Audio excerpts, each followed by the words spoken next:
Meu nome é Beatriz Teixeira, eu tenho 23 anos e eu ingressei no curso de Gestão e Análise Ambiental em 2019 e no PET Ambiental no ano passado, em 2022. O meu sustentável aqui hoje vai ser sobre o tema ansiedade ambiental, ou talvez ansiedade climática, ou ecoansiedade. É um termo que não tem um nome fixo e que ele pode variar de acordo com quem está falando, então eu trouxe aqui as variações para a gente saber que existe. Eu escolhi esse tema porque eu acho que a gente que é da área ambiental, que faz gestão e análise ambiental, ou que se interessa pelo tema, frequentemente se depara com a angústia de saber sobre o meio ambiente. Então, pesquisando um pouco mais sobre o tema, eu me deparei com esses termos e quis falar um pouco para vocês hoje. Então, eu vou começar com essa notícia, que é: aquecimento global pode matar 40 milhões de pessoas até o fim do século, aponta a ONU. A temperatura global deve atingir níveis recordes nos próximos 5 anos, alerta a Organização Meteorológica Mundial. Onda de calor. O que acontece com o corpo quando somos expostos a temperaturas extremas? E essa é a sensação que eu sinto. Uma profunda angústia, vontade de deitar em posição fetal e ficar pensando, meu Deus, o que será do meu futuro, o que será de mim? Bom, então a ansiedade ambiental, ela foi descrita pela Associação Americana de Psicologia como o medo crônico de sofrer um cataclismo ambiental que ocorre ao observar o impacto aparentemente irrevogável das mudanças climáticas, gerando uma preocupação associada ao futuro de si mesmo e das gerações futuras. Então é isso que a gente sente, não é uma doença, né? Ela está mais caracterizada por um transtorno, tipo uma especificação da ansiedade, mas ela não está tão bem desenvolvida assim porque é algo mais recente. Mas está ali bem próximo à ansiedade comum que a gente sente, mas com uma caracterização dada do meio ambiente. Bom, então o que causa esse transtorno, ou para algumas pessoas mais uma sensação, já que ele não se prolonga por muito tempo e ele é mais temporário?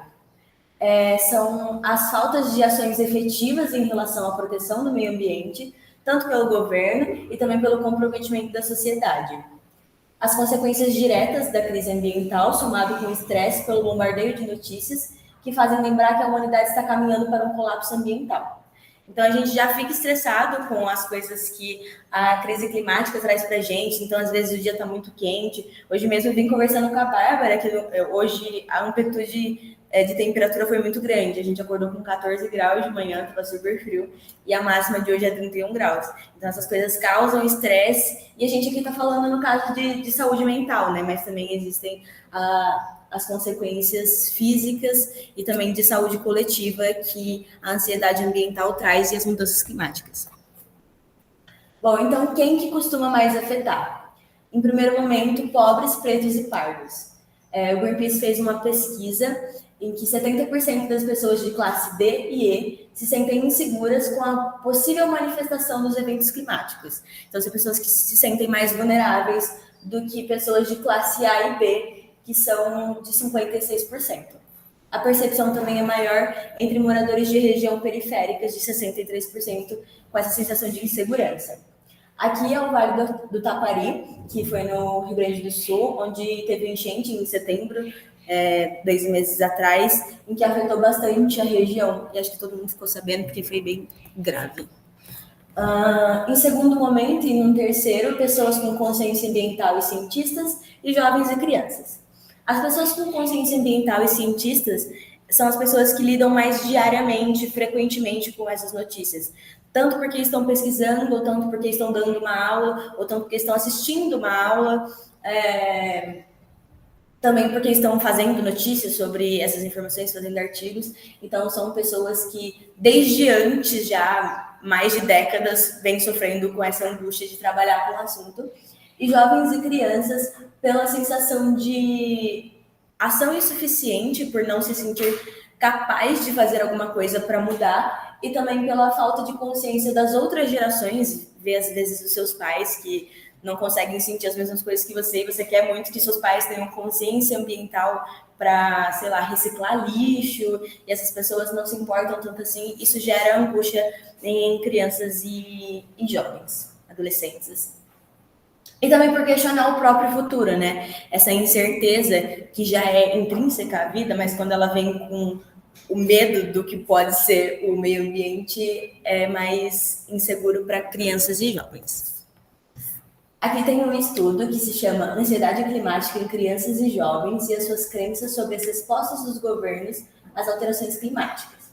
Esse estudo, ele reúne que 39% dos 10 mil jovens que foram entrevistados entre 16 e 25 anos disseram que a preocupação com questões ambientais é tão grande que fazem com que eles hesitem a possibilidade de ter filhos.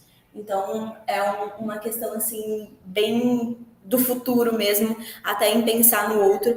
Eu cheguei a ler uma frase de uma criança que questionou os próprios pais, porque vocês me tiveram sabendo da possibilidade de não ter mundo daqui a alguns anos, sabe?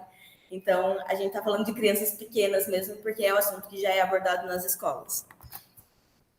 Bom, então como afeta? Como eu disse, a gente está falando de saúde mental, né? Então, são características mentalmente falando. Então, quadros leves de ansiedade, como estresse, distúrbios do sono, nervosismo, etc. Em casos mais graves, a sensação de asfixia ou também depressão.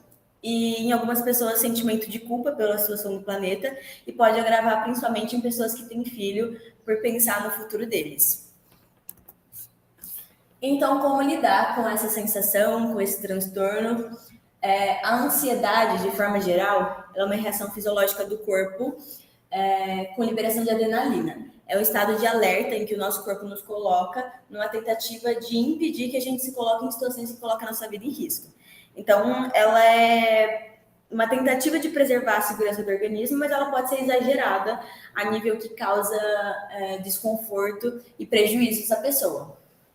Então, a ansiedade ambiental, ela é uma preocupação legítima, sim, pelo futuro, só que ela pode ser mais crucial no sentido de tomar medidas práticas para contribuir com um futuro promissor do que simplesmente ficar alimentando uma angústia de que alguma coisa está acontecendo e que a gente não tem nada a fazer com isso.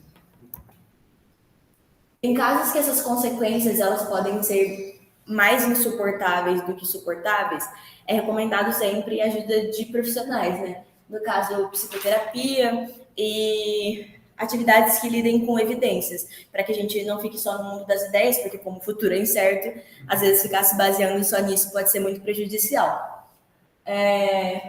A gente, humanos de forma geral, somos resilientes para lidar com estresse, superar perdas e conviver com incerteza. Só que isso pode ser fortalecido pelas nossas conexões com amigos e familiares e também por estar dentro de comunidades construindo coisas. Então, isso pode ajudar com que a resiliência esteja mais presente na nossa vida e facilite passar por essas situações. E aí, o kit de saúde mental, que todo mundo sabe o que é, todo mundo escuta, parece uma receitinha de remédio, de exercício físico, bom sono, boa alimentação, são coisas que melhoram a saúde mental. Incrivelmente é, né? Infelizmente é verdade.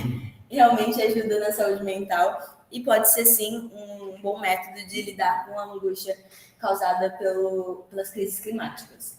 Está ligada a causas que beneficiam o bem-estar mental e, nesse sentido, eu falo sobre causas que nos aproximam da natureza e nos aproximam de coisas que façam com que a gente se sinta parte do meio ambiente, como, por exemplo, participar do PET ambiental e fazer uma atividade de educação ambiental em uma escola em que a gente limpa uma área de preservação permanente. É uma boa forma de se lidar com uma ansiedade ambiental.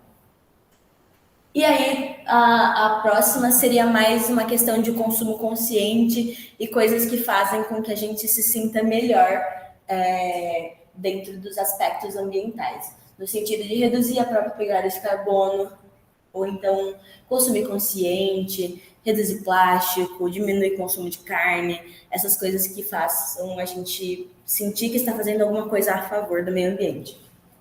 E por último, mas não menos importante, consumir notícias ambientais que são favoráveis.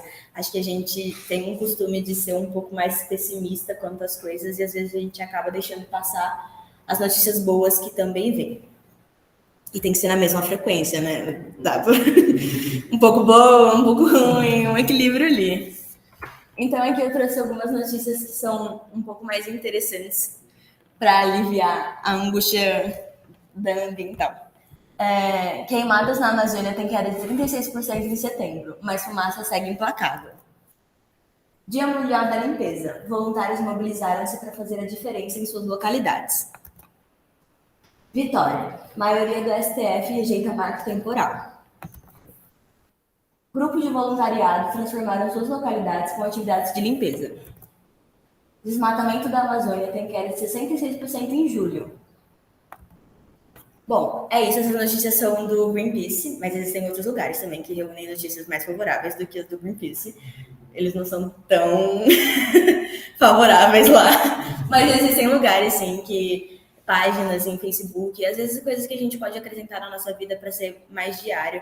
A própria página do PET Ambiental reúne informações de notícias ambientais, então são lugares que a gente pode começar a adquirir informações não só nasquelas que chegam de forma mais bombástica, em jornal, em TV, e às vezes mesmo que a gente está ouvindo. Eu não sou uma pessoa que consome muito tipo de informação pela TV e pela internet, mas chegou no meu ouvido que a gente tinha 5 anos de vida.